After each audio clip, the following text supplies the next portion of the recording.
Senator Ted Cruz, how are you, sir? Mark, I'm doing terrific. How are you doing?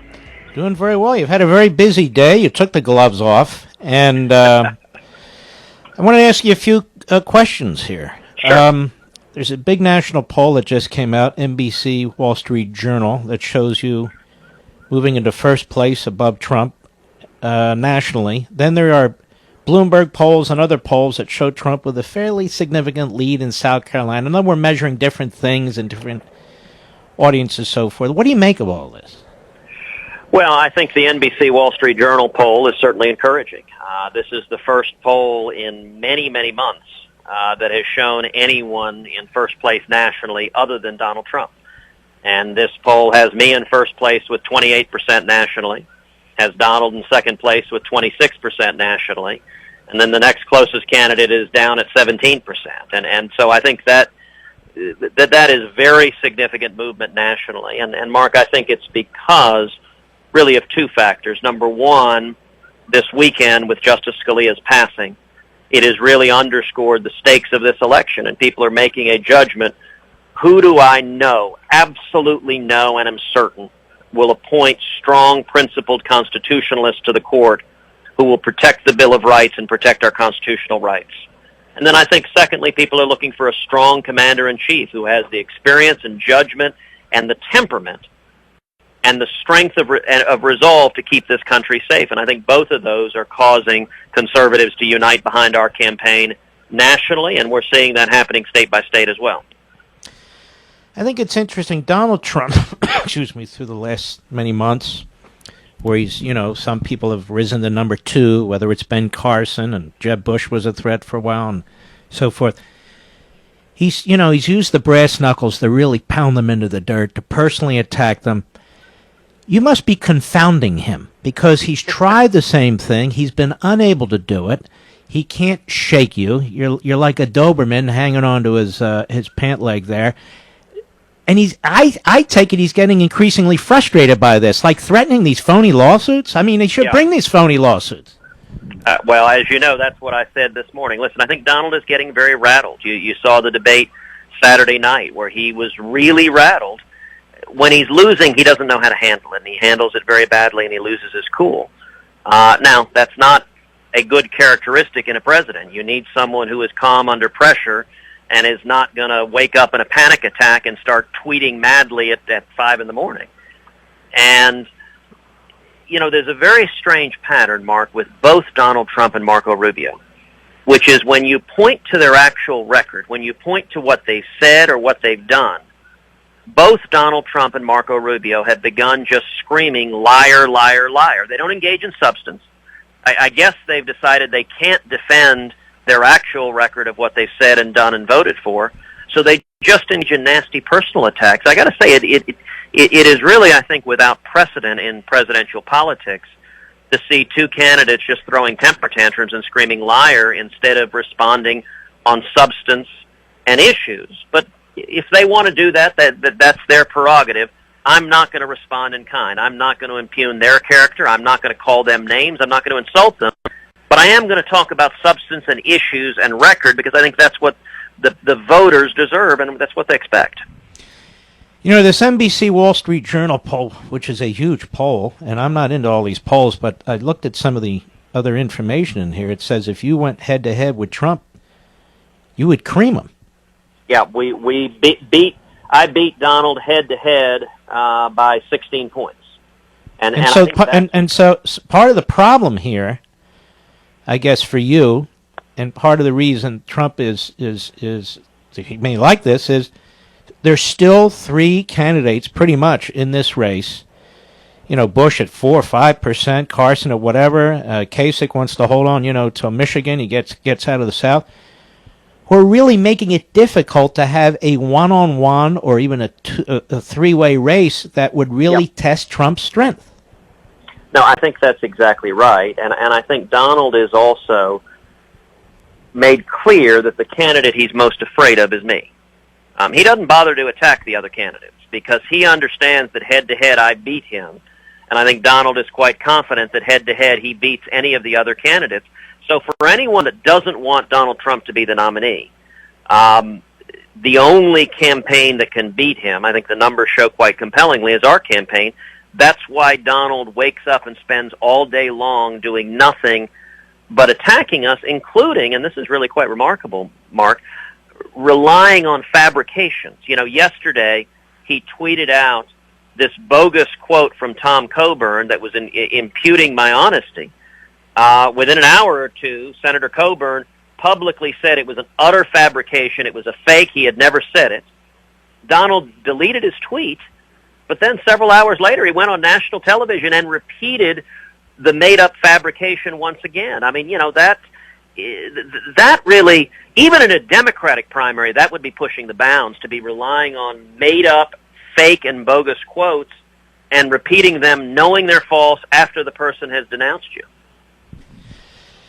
Is there a bit of a problem with these open primaries? First of all, I don't even believe in these open primaries, but open primaries where, you know, Democrats and independents, so-called, move into the Republican primary to try and nominate the Republican that they want the Democrat to run against? Look, it certainly can be a problem. Sometimes you see strategic voting. I do think we're helped by having a competitive Democratic primary, so the Democrats want to vote for either Bernie or Hillary.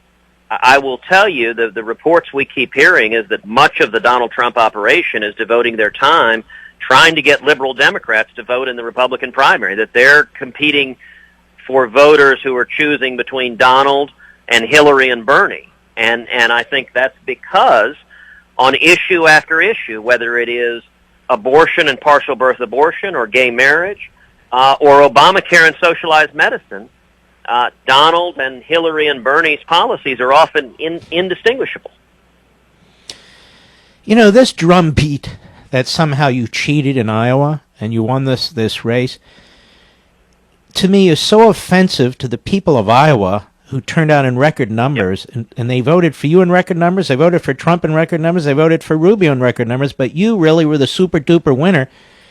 And for these guys to keep saying that but for a tweet of a CNN story, and I even said, well, where the hell is Ben Carson? What's he, in New Hampshire once or twice? But even that aside, they continue to hit this thing, so if they don't win, they trash the voters. Yep. Well, look, it is essentially the strategic decision both Donald Trump and Marco Rubio have made is that they cannot defend their actual records because their records are completely inconsistent with what they're saying on the campaign trail. And so the only thing they have left to talk about is to engage in personal attacks. You know, I'm holding a flyer here that the Rubio people just put out that claim over and over again, they just call me a liar over and over and over again. All right, Senator, I want you to stop right there. Senator, when he said that he did not tell Jorge Ramos on Univision that what you said was a lie, that he did, that he was not for amnesty, and he was not.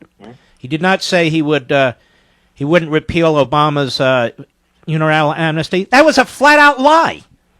Well, if Marco is right, then I am lying. Then it also means you, Mark Levin, are lying. It means Jeff Sessions is lying. It means Mike Lee is lying. It means Rush Limbaugh is lying. It means Phyllis Schlafly is lying.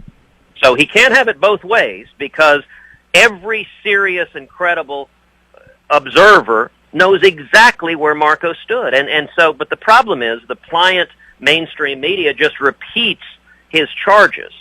You know, it was striking in the debate. I said three things about Marco and immigration. Number one, that his current policy is to grant citizenship to 12 million people here illegally. That is a fact. He said it on the debate stage a couple of debates ago. He said it with Chuck Todd on Meet the Press. In fact, he said we should grant citizenship even to people here illegally with criminal convictions. Now, he doesn't like that fact, but that's a fact, and he said it twice on national television. I said, secondly, in Florida, he supported in-state tuition for illegal aliens. That is a fact. It's an objective fact of his legislative record. He doesn't like it. And the third thing I said you just referenced, which is that he went on Univision in Spanish and promised not to rescind Obama's illegal executive amnesty on his first day in office. I promised to rescind every illegal executive order on my first day in office. And you remember Marco's response? He didn't actually engage in the substance of any of these because all of these are facts on national television on which there's a clear record. Instead, he simply screamed, liar, liar, liar. And then he claimed, and besides, how would Ted know what I said on Univision because he doesn't speak Spanish, which also turned out to be incorrect as well.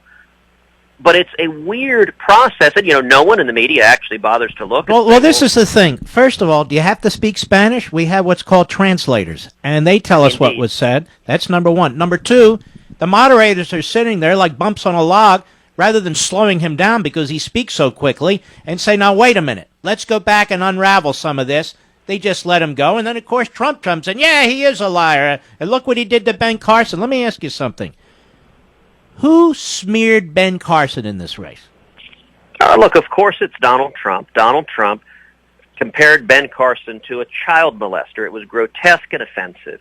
And what happened in Iowa was very, very simple. A major national cable news network publicly reported that Ben Carson was taking a break from campaigning, not going to New Hampshire, not going to South Carolina. My staff saw that and passed on breaking news like any staff would. I was completely unaware of it.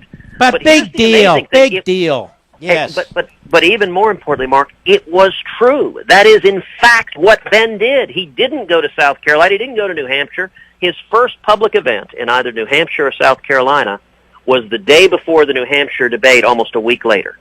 And so the bizarre allegation of Donald Trump and Marco Rubio is my campaign staff passing on true and accurate information in a public news report is somehow a dirty trick. That's just weird. No, they have to try and destroy your trustworthiness with the conservative base. That's what they're trying to do. They have to tear you down, make people question your integrity and your character and so forth and so on. I've been involved in a number of presidential races. Yeah. And this is nothing. What I've never seen in a presidential race like this are the words that are used by one of the individuals, the P word, the other words, and so forth, which apparently some people don't have a problem with, but I do because I have children and I have a granddaughter, and it bothers me a lot.